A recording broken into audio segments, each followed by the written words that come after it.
Okay, so nobody can say that 4 stars aren't strong because Xingqiu and Bennett and Xiangling and Sucrose and Fischl and a lot of other very strong characters exist. But what in the name of Christ is going on with the 4-star characters we've been getting access to since, well, I guess since way back in 2.0 when Sayu came out. And don't even get me started on the first batch of Sumeru 4 stars. It somehow set the bar even lower, but fortunately there is a reason for all of this, and it's actually a pretty dang good one. So I'm taking the liberty to explain why these newer 4 stars have been so trash. Also, disclaimer, I don't mean trash in terms of character design because I love each and every one of them as if they were my children. This is purely a gameplay discussion. Oh, also follow me on Twitch. Hello, Dragonfly Swarm. Dori and Kole came out with 3.0, and to say the least, both of them managed to absolutely snooze the majority of the player base, and they very much aren't the first to do this, so I will be discussing the other snoozers as well. But to start, I want to use these two as a big example for why Hoyoverse has been releasing such mediocre 4 stars. All of the characters I'm mentioning in this video are considered mediocre generally for all the same reasons, so why is it that Kole was given such a lackluster response upon release? Well, to put it simply, other similarly accessible characters do her job better than her, that character being Dendro Traveler. With the introduction of Dendro, everybody has been trying to experiment with new teams, which means they need Dendro application, and both Kole and DMC were designed for that exact purpose, with only a teeny bit of supportive utility built alongside their Dendro application playstyle. But frankly, Kole is extremely inconsistent and has a low Dendro application uptime, whereas Dendro Traveler actually has quite consistent and constant Dendro application,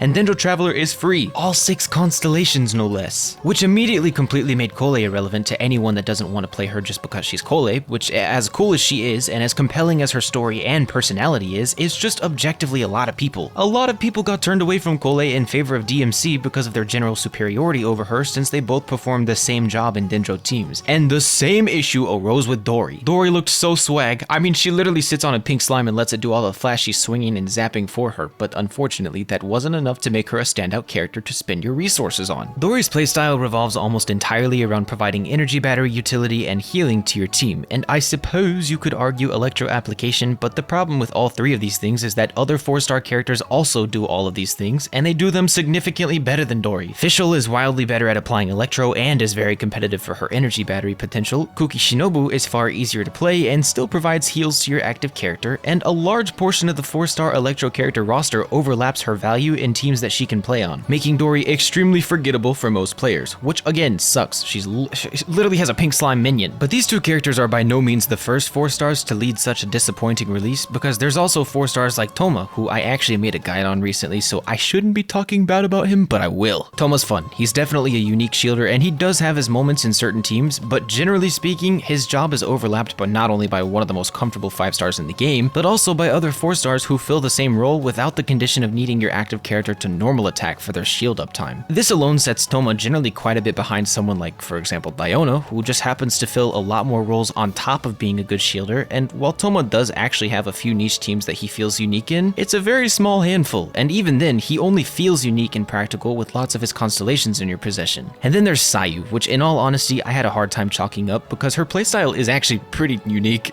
It's just that the value she provides to teams is no different than other Anemo 4-star units who can generally do it better. Heizo and Sucrose can drive powerful teams like Taser and Salad teams. Sucrose specifically can act as a powerful buffer, etc., whereas aside from the power of being an Anemo unit, and a really fun one at that, the only real value Sayu provides is her dual nature as a sub DPS and a healer. In all fairness, she's become more enjoyable with the introduction of Dendro, especially with the EM scaling on her C6 thanks to the large emphasis on elemental mastery in 3.0, but there are still very few teams that Sayu herself fits into as practically as her fellow Anemo units. And that begs the question that Sevy asked and answered in one of her recent YouTube videos: why do present day 4 stars feel so lackluster? The original roster of 4 stars was and still is generally at the top of most people's tier lists, even above some 5 stars, and that remains completely uncontested, partly because some of them are genuinely absurdly broken, but also because Hoyoverse hasn't even been trying to release new 4 stars that compete with them. And thank God they don't. I know, I'm sitting here doom posting and crying about how weak these new 4 stars are, but the reality of it is that this is a very good thing, and a very smart move on Hoyoverse's part. Because think of it like this, as true as it could be that Hoyoverse simply accidentally overtuned their original cast of 4 stars, it's also very possible that they made them so strong and versatile for the purposes of filling the roles that needed to be filled in the game while the character cast was small. Thus, we got characters like Bennett, who double as a very powerful buffer, sub DPS, and healer all at once, Xingqiu, who possesses one of the highest single target damage outputs and some of the most valuable off-field utility in the game, and so on and so forth. So basically, a lot of the roles that needed to be filled when Genshin came out were filled very well by these first 4 stars, so if Hoyoverse had just continued releasing 4 stars that are better than these ones over time, power creep would become an uncontrollable mess. Every 4-star character would be better than the last, so what would be the point of pulling for any of them? And by that logic, what would be the point of spending and pulling for any 5 stars when the 4 stars are already so damn strong? So Hoyoverse's most respectable solution to this issue was to release 2 types of 4 stars, as far as I can tell. The first being a cast of very respectable but niche characters like Sara, Goro, and Yunjin, who do provide a lot of value within their tiny niche, but don't step on the toes of other units. I even made a whole video about these kinds of characters and why they're important to the longevity of Genshin Impact. But unfortunately, the second type of 4-star they've been churning out are those that are blatant side grades or downgrades of existing characters. Characters like Cole, who is literally just a less practical version of DMC, or characters like Dori, who don't provide any new or notable value above other 4-star options. So objectively speaking, the only point of pulling for these characters is if you're new to the game and you just happen to pull them before pulling other powerful units, or if you like the character, obviously. But like I said, this isn't a bad thing at all, because it allows newer players to choose between a lot of fun characters. For example, if they wanted to run Hyper Bloom teams, but they don't have a character like Fischl or Kuki yet,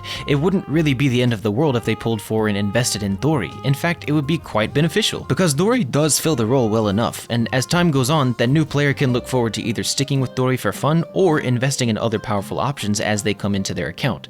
It creates a sense of looking forward to something, which keeps you hooked on Genshin Impact. And this is something that pretty much all of us have experienced at some point, which I think we all kind of forget, because as older Genshin players, it gets easier to forget what it's like to be new. Razor used to be considered a pretty decent character to pull, and he could carry your account through the early game and still hold some merit as a viable character in late game content. But as time went on, players began giving him more and more trash because there are objectively far stronger characters to play. And so people forgot that he was a viable character and rather focused on how inferior he is to other units, which got worse as more and more players began filling their roster with powerful characters and their constellations. Which is exactly where I think characters like Dori and Thoma and Sayu and whoever else are currently standing. They're not necessarily bad characters, it's just that for players that aren't new to the game, we have absolutely been there and done that, and we have way better options to work with. But for new players, pulling these characters intentionally or unintentionally is undoubtedly going to provide a viable gameplay experience, and it will make it a lot more fun and exciting to experiment with so many different teams and even still find out that you have much stronger options to explore as you continue to pull stronger characters. The only exception to this, and I was saving this for last because even I'm confused about this one, is Cole.